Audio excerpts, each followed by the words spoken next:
Good evening, I'm John Batchelor. This is the John Batchelor Show. In the United States, we're holding an election because we're a free country with transparency and we have very good television, and people go on television as much as possible to talk about the future. Right now, we're talking about the present, and it's the 45th president of the United States to inherit the turmoil and anarchy that once was Mesopotamia. Today, it's not just a Game of Thrones, it's cutthroats, and some of those cutthroats have addresses, are sovereign states, and some of them are actors for sovereign states.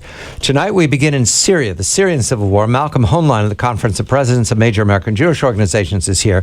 I urge you all to look at the Jerusalem Post. Within these last hours, there's a video up at the Jerusalem Post that they received from al-Nusra, so therefore it's a propaganda piece. In any event, it's an impressive propaganda piece, not only because they're using drone technology to take video of it's a Predator scale of movie set that we're watching, except for it really is Syria. The buildings have been destroyed. There's a large explosion in the future, and as the drone approaches, you see ants running away from the building. Those are said to be Iranian soldiers. Whether they're IRGC or regular army is unclear. They're vehicles driving away at great dispatch away from the explosion. What are we watching? What is going on? Why is al-Nusra claiming victory over Iran? We welcome Michael Singh here. Michael has been watching the Syrian civil war from the point of view of all of the bad actors in the region. This isn't about a good guy and a bad guy. This is the chaos of Mesopotamia in the 21st century, and there's no reason to believe that by the end of this century it will have improved. Michael, a very good evening to you. Michael is the Lane Swig Senior Fellow and Managing Director at the Washington Institute. What are we watching in this video? Why does al-Nusra want to see it? Is this a significant turn, or is this just a day in the life of recruiting cutthroats from Brussels? Good evening to you, Michael. Well, good evening, John. Good evening, Malcolm. You know, there's no doubt that for al-Nusra, as well as for ISIS and like-minded groups, Iran is sort of an enemy that features very heavily in their propaganda. And so it's not surprising to see that continue here. And of course, Iran is present on the ground in both Iraq and in Syria, fighting against not just Nusra, not just jihadists, but also any opposition to Syrian President Assad in Syria. And in Iraq, you have obviously various Iranian-backed militias on the ground fighting against the various forces there. So how do you define the actions by Iran where there, at least the reports of the Artesh of the army and several army people killed? It doesn't mean that there are massive numbers yet. But is there a recruitment problem for them of getting the Afghanis, the others that we saw running away in the film that John alluded to? They were identified, I think, as Iraqi militiamen and Afghanis, but not Syrian soldiers. It's a propaganda piece. We're only getting the information from al-Nusra. Right, Please continue. But the units are consistent with the other reports that we have heard over time that you don't see Syrians fighting. Now, are Iranians coming in? We know the Russians are there. The Russian experts are directing it. And how much credence do you give to a report about the Artesh fighting? Well, you know, obviously, as both of you noted, it's hard to say precisely what's happening in the video or confirm any allegations that Nusra puts out. But what we know about Iran's role in Syria is that, you know, Iran is doing things as it tends to do things. It's not sending large forces over there. It's reports have been in the hundreds or perhaps the low thousands of Iranians who are over there. They're helping to organize and lead the fight on behalf of the Assad regime. So you're talking advisors, perhaps trainers and so forth, as well as sending over proxies like not just the Afghan and Pakistani Shia militias who you mentioned, but also Iraqi Shia militias who are in Syria. As well as, of course, Hezbollah, which is one of the region's most formidable fighting forces, even though it's not a state actor. And so the Iranians tend to work sort of by proxy and with a light footprint.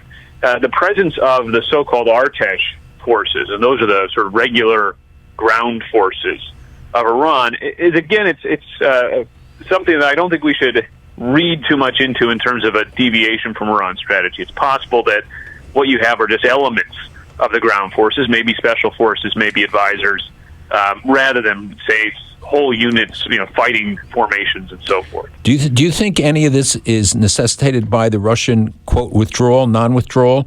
How do you assess that, for one? But is there a void left? I know the Russians are giving the orders, but they're not fighting on the ground. is the Russian military as involved as ever, as some have said? Are they less present, meaning that the Iranians have to play more of a role? I do think that there has been some withdrawal of Russian forces. It's obviously not a total withdrawal. The Russians have a couple of bases in Syria, and it seems pretty clear that they've left a large number of aircraft in Syria. To me, the most important contribution the Russians have made to the fight in Syria is really the air power, the air cover, as well as air defense.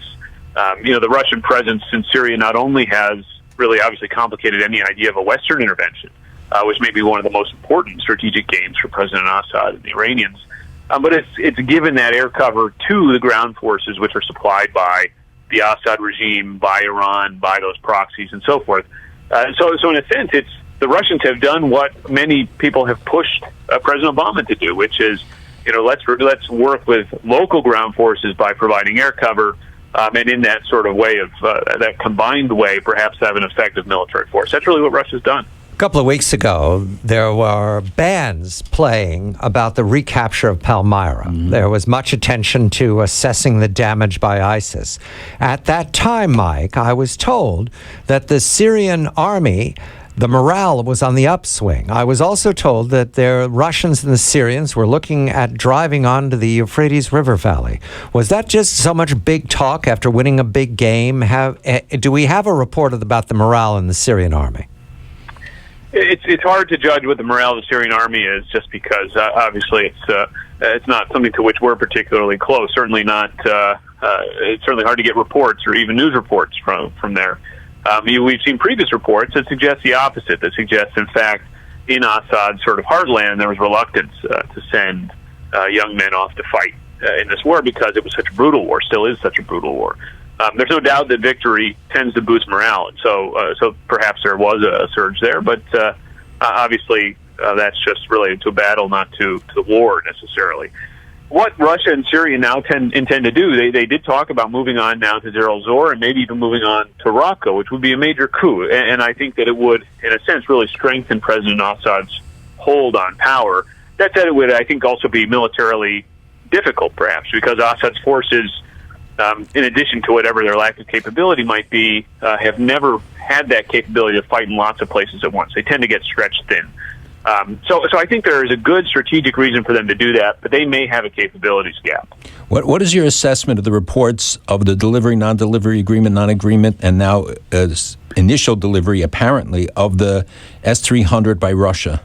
This is a ground-to-air defense system, not as good as the S-400, but can defeat anything Turkey can fly. Go ahead, Mike. Well, that's right. This is obviously a very old story. I mean, we first started talking about this more than 10 years ago, perhaps just under 10 years ago, and this delivery has been delayed and delayed and delayed. And the Russians and Iranians have now both indicated they're ready to go forward with it, and they've even cleared up some legal hurdles to doing that. And we have seen these reports that perhaps a part of the system arrived inside Iran.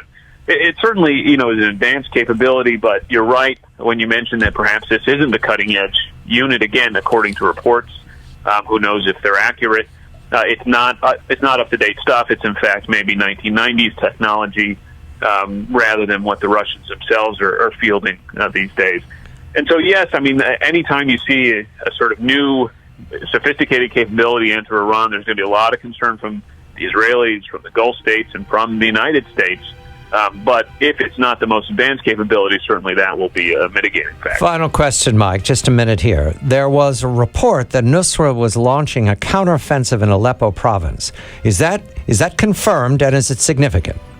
There's lots of reports of renewed fighting in the Aleppo province, and a lot of reports, frankly, of the cessation of hostilities, perhaps breaking up. President Obama himself basically said this ceasefire is pretty shaky. And if we see a renewal of fighting, it could be that we're back to square one in Syria, because also the Geneva talks haven't gone very far. So, frankly, this Syria sort of saga really continues without too much hope in sight. Mike Singh for the Washington Institute, Malcolm Hoenlein, Conference of Presidents, Major American Jewish Organizations. I'm John Batchelor.